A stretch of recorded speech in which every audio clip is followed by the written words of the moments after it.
Good morning dear student. हम MSc PVS की fourth paper की सेकंड क्लास में आज मिल रहे हैं। पिछले में मैंने आपको बताया कि आपने जो एमएससी फिजिक्स करने का जो डिसीजन लिया बहुत अच्छा लिया और हम आपस में मिल करके नई नई चीज़ों को पुरानी चीज़ें उनको जानने के बाद में नए आयाम खोजने की कोशिश करें। मैंने पिछली लेक्चर पे वहाँ पे छोड़ा था कि सिलेबस के बारे में हम डिस्कस नहीं कर पाए थे। थोड़ी समय की कमी थी तो हम नहीं कर पाए। मैं आज जो अपना लेक्चर है वो इस पे एक बार ख़त्म करूँगा, इससे शुरुआत करूँगा। जहाँ तक चलेगा हम डिस्कस करेंगे और संभव हुआ तो हम अपना कोर्स के पढ़ाई के बारे में भी शुरुआत करेंगे। तो इस फोर्थ पेपर के अंदर जो electronic devices, computational method and programming है, इसमें 5 यूनिट है और पहली जो यूनिट है वो पहली और जो दूसरी यूनिट है वो बेसिकली प्योरली इलेक्ट्रॉनिक डिवाइसेस के ऊपर। और डिवाइसेस में आपको पहली जो यूनिट है वहाँ से शुरू हो रही है, उसमें ट्रांजिस्टर से शुरू हो रहा है। ट्रांजिस्टर आप जानते हैं कि एम्पलीफायर के रूप में और बहुत सारी एप्लीकेशन में ट्रांजिस्टर ही काम आते हैं। यहाँ पे जो स्पेशली फोकस करेंगे वो JEET बिट के रूप में, मॉसफेट के रूप में, मैशफेट के रूप में, उनके structure, working, derivation of equation for IV characteristic. I means current, V means voltage under different condition, high frequency limit, ये सब के बारे में आप ट्रांजिस्टर की में पहले इनके पहले पोर्शन में काम करेंगे। फिर इसके बाद में कुछ आएंगे फोटोनिक डिवाइसेस। फोटोनिक डिवाइसेस में रेडिएटिव और नॉन रेडिएटिव ट्रांजिशंस के बारे में पहले पढ़ेंगे, ऑप्टिकल एब्जॉर्प्शन के बारे में पढ़ेंगे, बल्क एंड थिन फिल्म के बारे में पढ़ेंगे, फोटो कंडक्टिव डिवाइसेस के बारे में पढ़ेंगे जो इसमें और भी चीज़ें आएंगी। फिर डायोड, फोटो डिटेक्टर के बारे में पढ़ेंगे, सोलर सेल के बारे में करेंगे, इसके डिफरेंट जो सर्किट्स होते हैं वो करेंगे, जैसे ओपन सर्किट वोल्टेज है, शॉर्ट सर्किट करंट है। ये जो मैं शब्द बोल रहा हूँ, ओपन सर्किट है, शॉर्ट सर्किट है, इन टर्म से आप BSc पार्ट थर्ड में भी फेमिलियर रह चुके हैं। जब आप बेसिक इक्वेशन डिराइव कर रहे थे ट्रांजिस्टर की, वहाँ पे आपके ये सब चीज़ें आती हैं। तो एक बार आप रिकलेक्ट कर लें अपने थर्ड ईयर की किताब को लेकर के, वो करो।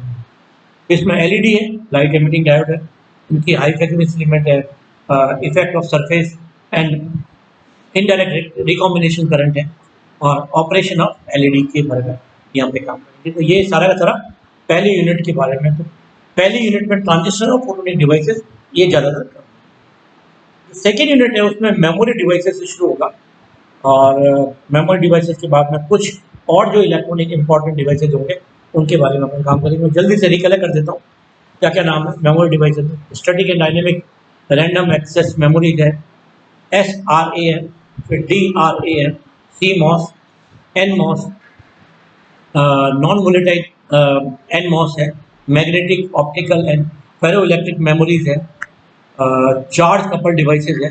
ये सारी की सारी जो बेसिकली मेमोरी डिवाइसेस का जो पोर्शन है ये सारा का सारा इसमें काम है। अदर जो इलेक्ट्रॉनिक डिवाइसेस है वो है electro optics, magneto optics, acoustic से रिलेटेड है, acousto optic effect, material property related to the gate these effect, कि ये जो ऊपर अपने नाम लिए उनको कैसे हम ऑप्टेन करें, important ferro electric, liquid crystal and polymeric method for these devices, और एक छोटा सा अपन करेंगे पीजो इलेक्ट्रिक के बारे में। तो ये सारा का सारा मेमोरी डिवाइसेस और जो अदर इलेक्ट्रॉनिक डिवाइसेस है ये सारी की सारी चीज़ों पर। जो थर्ड यूनिट है वो मिक्स यूनिट है, कुछ पोर्शन इसका इलेक्ट्रॉनिक डिवाइसेस का है और जो नेक्स्ट पोर्शन है वो अपना न्यूमेरिकल मेथड्स का शुरू हो जाता है। ठीक है, तो मैं एक बार स्टार्ट करता हूँ, जो बचा हुआ पोर्शन उसका है उससे शुरुआत करता हूँ। Electrostatic and electromagnetic restrictive effect है, इम्पॉर्टेंट मटेरियल एग्जीबिशन है this property and these application in sensor, actuator devices, acoustic delay line, piezo electricity, resonator and filter, high frequency piezo electric devices, surface acoustic wave devices. ये सारे के सारे जो portion है, ये actual में जो सेकेंड यूनिट का जो अदर इलेक्ट्रॉन डिवाइसेस का उसका एप्लीकेशन है। वहाँ आपने थ्योरी में डिटेल पढ़ा और उनको प्रैक्टिकल यूज़ कैसे किया जाता है, डिवाइसेस कैसे बनाए जाते हैं, वो सारा काम आप यहाँ पे। अब जो इसका पोर्शन शुरू होता है, वहाँ से अपना कंप्यूटेशनल मेथड का काम शुरू होता है। तो जो अगली 2.5 यूनिट है, वो उस पर मैं यहाँ पर अपन डिस्कस करेंगे इस पर्टिकुलर पेपर के बारे में, पेपर के सेक्शन के बारे में। तो जो सबसे पहले इसका जो टॉपिक है वो मैं बता रहा हूँ, सोर्सेज ऑफ एरर। तो मैंने आपको अभी पिछले लेक्चर में कहा था कि हमें 11th की किताब की जरूरत पड़ेगी। तो 11th की किताब में मैंने बताया था कि एरर का नाम आपने सुना होगा, त्रुटियों के बारे में। तो सोर्सेज ऑफ एरर, फिर वहाँ पे कुछ नंबर होते हैं, उनको राउंड ऑफ करना होता है, राउंडिंग ऑफ। राउंडिंग ऑफ का मीनिंग क्या होता है, कैसे काम आता है, क्यों काम में आता है, किस लिए काम में लिए जाते हैं, सब चीज़ों के बारे में हम देखेंगे। इनको बहुत छोटे से लेवल पे भी देख सकते हैं और इसकी जो एप्लीकेशन है वो ट्रिमेंडस है। मैं बाद में फिर एग्जांपल के साथ मैं आपको बताऊंगा कि इसकी एप्लीकेशन छोटे रूप में कैसे और बड़े रूप में कैसे काम में ली जाती है। तो राउंडिंग ऑफ है, फिर है कंप्यूटर अर्थमेटिक्स है, सिंपल सी अर्थमेटिक में मैं अगर कहूँ एडिशन, सब्ट्रैक्शन, मल्टीप्लिकेशन, डिवीजन, ये सारे के सारे अपनी अर्थमेटिक के बीच में काम आएंगे, ठीक है ना। इनके ऊपर भी हम छोटा सा काम करेंगे। ये चीज़ें आप 11th में पढ़ चुके हैं। वहाँ पे आपने एरर के अंदर कैसे चीज़ें काम में आती हैं, कैसे एरर कम होती है, कैसे रिड्यूस कर सकते हैं, उन सब चीज़ों के बारे में छोटा मोटा पढ़ा हुआ, वो हम यहाँ पे डिस्कस करेंगे। फिर एरर एनालिसिस है, कंडीशन एंड स्टेबिलिटी है, फिर अप्रोक्सीमेशन है। कुछ डिटेल में हम यहाँ पे काम करेंगे, एरर को निकालने का काम भी करेंगे। प्रैक्टिक फॉर्मूले से देखेंगे और उन फॉर्मूलों को हम लाइफ में कैसे काम में लेते हैं, रियल प्रैक्टिकल में कैसे काम में लेते हैं। कोई इंस्ट्रूमेंट अपने को दिया हुआ है, तो उस इंस्ट्रूमेंट में अपन कैसे काम में लेते हैं, मैं इंस्ट्रूमेंट के साथ में आपको बताऊंगा, जिससे कि पता पड़ेगा कि ये कैसे काम होता है। वर्नियर कैलिपर्स है, स्क्रू गेज है, वोल्टमीटर है, एमीटर है, मल्टीमीटर है, ये सब जनरल चीज़ें हैं जो आपके पास है। और अपन इससे भी नहीं, एक स्केल से शुरुआत कर सकते हैं और उससे भी एरर के बारे में डेप्थ के अंदर सीख सकते हैं। एरर ऐसी चीज़ है, इसको आज की तारीख में जो भी टीचिंग के अंदर है, चाहे स्कूल की हो चाहे कॉलेज की हो, मैं फैकल्टी और ब्रांचेस को छोड़ रहा हूँ, सबके लिए इम्पॉर्टेंट है। सबसे इम्पॉर्टेंट जो चीज़ आएगी, एरर कम भी हो सकती है, एरर ज़्यादा भी हो सकती है, तो हमें वो मेथड करना है जिससे एरर को मिनिमाइज कैसे करें, कहाँ से कम, ये सब अपन करें। उसके बाद मुझे इसी यूनिट के अंदर सेकेंड पोर्शन के बाद थर्ड पोर्शन है, वो है solution of linear and non linear equation. देखिए, अभी तक तो अपने सिंपल से नाम सुने में कि linear equation, non linear equation, आपको यहाँ पे इनका मीनिंग समझ में आना चाहिए कि लीनियर इक्वेशन से क्या मतलब है और नॉन लीनियर से क्या मतलब है। आप ढूंढेंगे तो आपको पता पड़ जाएगा, लीनियर मतलब रेखा, ठीक है ना, सरल। तो जिसका इक्वेशन का बिहेवियर अगर अपन ग्राफिकल देखना चाहें, वो एक स्ट्रेट लाइन के रूप में हो, है ना, तो वो लीनियर इक्वेशन के रूप में आएगी। नॉन लीनियर इक्वेशंस भी आएंगी जिसमें पावर्स हो, साइंस आ जाए, कोसाइन आ जाए, एक्सपोनेंशियल आ जाए, लॉग आ जाए, और भी किसी तरह के फंक्शन है वो सारे आ जाए, वो सारी चीज़ें। तो हम यहाँ पे सॉल्यूशन करेंगे।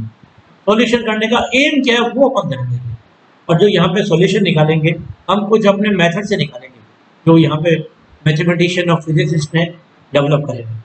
ज़्यादातर मैथमेटिशियन ने करे हुए, और उनको कुछ फिजिसिस्ट ने भी काम करा हुआ है, वो भी अपने पास काम आएगा।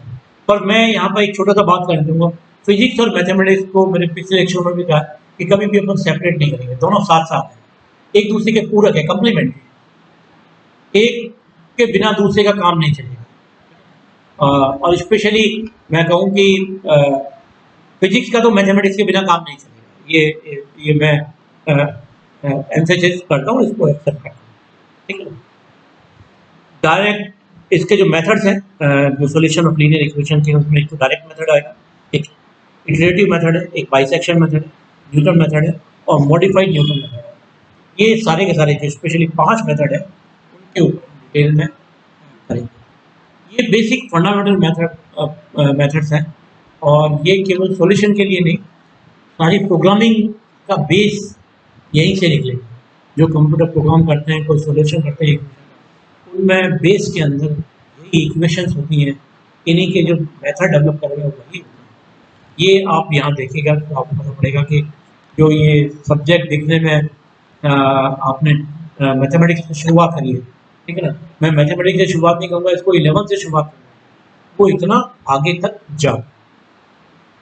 तो ये अपना पहले ही जो यूनिट का पोर्शन रहेगा मेरे जो टॉपिक जो जैसे अपन जो 4th यूनिट है और जो मेरे टॉपिक की जो है उसकी 2nd यूनिट टाइप आएगी, इसमें इंटरपोलेशन। इंटरपोलेशन का बेसिक एम क्या होगा ये डिटेल में हम देखेंगे वहाँ पे। इंटर मतलब बीच में, तो कोई दो अपने पास एक रेंज होंगे, उसके बीच में हम काम करेंगे और उसके बीच में कोई अननोन चीज़ होगी उसको निकालने की कोशिश करेंगे। जैसे हमें एक छोटा सा एग्जांपल के रूप में आपको काम कि मुझे पता है कि अपनी जो पॉपुलेशन है वो 10 साल के अंदर हम हमेशा मेजर करते हैं। आप जानते हैं कि 9 अगर अपन करें तो 2001 के अंदर भी थी, फिर 11 के अंदर है, फिर 21 के अंदर भी होगी। अभी थोड़ा कोरोना का पीरियड है, हो सकता है कि ये जो इस बार जो थोड़ा काम हो वो थोड़ा सा डिले हो जाए या लेट हो जाए, कोई वो डिपेंड करेगा सिचुएशंस के ऊपर, कोविड सिचुएशन। तो अब आपको कहा कि 2005 के अंदर पॉपुलेशन क्या थी, वो कैसे निकालना, उनको निकालने के जो मेथड्स आएंगे वो यहाँ पे डेवलप। तो इंटरपोलेशन में बेसिकली ये एक छोटा सा, इसी से एक रिलेटेड टर्म है एक्स्ट्रापोलेशन। एक्स्ट्रापोलेशन का मतलब होता है गिवन रेंज के बाहर। इसका मतलब है जैसे आपने मान लो आपके पास डेटा 2001 का है, 2011 का है, 2021 का है, मान के चलते हैं कि अभी तक अपने पास आने वाला है, इन 3 का अपने पास डेटा है। मगर हम कैलकुलेट करना चाहते, जानना चाहते हैं कि 1998 में क्या पॉपुलेशन थी, तो वो गिवन रेंज के बाहर है, एक्स्ट्रापोलेशन है, उसको हम इस पोर्शन में काम करेंगे। अभी जो हमारा ये जो पर्टिकुलर टॉपिक होगा वो इंटरपोलेशन है, उसके बीच में। एक्स्ट्रापोलेशन में कैसे काम कर सकते हैं, क्या क्या सेफ गार्ड रखने चाहिए जिससे कि जो एरर है वो मिनिमाइज हो जाए, वो सब चीज़ों के बारे में भी थोड़ा बहुत हम यहाँ पर जानने की कोशिश करें। तो इंटरपोलेशन में जो बेसिकली आएगा the method of undetermined coefficient है, फाइनाइट डिफरेंसेस है, Newton's, Gauss's central difference formula है, स्टर्लिंग फार्मूला है, लैग्रांज इंटरपोलेशन फार्मूला है, डबल इंटरपोलेशन है, ये सब चीज़ों के बारे में हम यहाँ पर डिस्कस करें। इसके अलावा मेथड ऑफ इंटीग्रेशन और डिफरेंशिएशन, ये 2 बेसिक जो कंप्यूटेशनल अर्थमेटिक है वो भी हमारे काम के हैं। बहुत सारी जो प्रोग्रामिंग होती है उनमें इंटीग्रेशन और डिफरेंशिएशन काम, तो उनमें कौन कौन सी थ्योरीज कैसे काम आती है, गिवन डेटा से हम कैसे इंटीग्रेशन तक कर सकते हैं, डिफरेंशिएशन तक कर सकते हैं, वो सब चीज़ें हम काम करेंगे। और आपके एमएससी में प्रैक्टिकल के अंदर बाकायदा आप इंटीग्रेशन और डिफरेंशिएशन के प्रोग्रामिंग भी करेंगे, ये भी हम। तो आप इस पेपर को केवल मतलब नंबर लाने के लिए नहीं सीखें, इसका जीवन में बहुत ज़्यादा उपयोगिता होगी, बहुत ज़्यादा काम में है। तो यहाँ पे मेथड ऑफ इंटीग्रेशन के अंदर पहला हम integration for system of equation है, फंक्शन है, एरर एस्टिमेशन है, ट्रेपेजॉइडल एंड सिम्पसन रूल, ये 2 बेसिकली काम करेंगे। न्यूटन कोट्स फार्मूला करेंगे, गॉसियन इंटीग्रेशन करेंगे, सिंगुलर इंटीग्रल आएगा, सेंट्रलाइज क्वाड्रेचर आएगा, डबल इंटीग्रेशन को करेंगे। ये सारा का सारा काम बुक की जो यूनिट पेपर है इसकी 4th यूनिट के अंदर, और जो मेरे वाले पोर्शन की है इसकी 2nd यूनिट में, और जो पेपर 4 की जो लास्ट यूनिट है 5th यूनिट है, मेरी वाले की 3rd यूनिट होगी। उसमें पहले वाले में हमने इंटीग्रेशन के बारे में बात करा, यहाँ पर डिफरेंशिएशन के ऊपर पूरा काम किया। तो numerical differentiation by Newton's forward backward formula, by studying formula, numerical solution of ordinary differential equation by Taylor series method, Euler, Runge-Kutta method, ये सब चीज़ों के बारे में बात करेंगे। ये सारा का सारा पोर्शन न्यूमेरिकल मेथड्स का। इसके बाद में जो नेक्स्ट पोर्शन है इसका वो प्रोग्रामिंग से रिलेटेड है।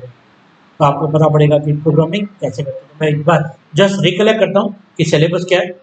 Elementary information about digital computer principles, compiler, interpreter,